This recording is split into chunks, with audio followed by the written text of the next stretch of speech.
دوسرے شخص کا کسی شخص کو تیمم کرانے کا کیا حکم فقہ نے نقل کیا ہے؟ چنانچہ اگر مریض خود تیمم نہ کر سک رہا ہو، مجبور ہے،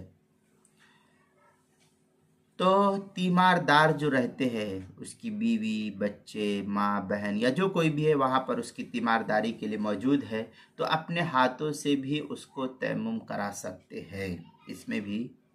اجازت فقہ نے نقل کی ہے۔ چنانچہ فتاوی شامی میں ہے بِضَرْبَتَيْنِ وَلَوْ مِنْ غَيْرِهِ، در مختار کی عبارت ہے فتاوی شامی میں فَلَوْ أَمَرَ غَيْرَهُ بِأَنْ يَيَمَّمَهُ جازہ بشرط ان ینوی العامر، جیسا اس کی حکم نیت ہوگی ویسے اس کے اوپر عمل کیا جائے گا۔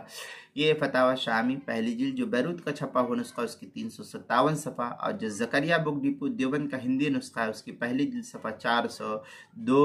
آگے وفعل غیرہ بامرہ قائم مقامہ فعلہ، اس طریقے کی عبارت جو ہے فتاوی شامی پہلی جلد صفحہ 357 جو بیروت کا چھپا ہوا نسخہ ہے، اب فتاوی شامی جو زکریا بک ڈپو دیوبند کا ہندی نسخہ اس کی پہلی جلد 403 کتاب المسائل اس کی پہلی جلد صفحہ 190 پر اس کو نقل کیا گیا ہے۔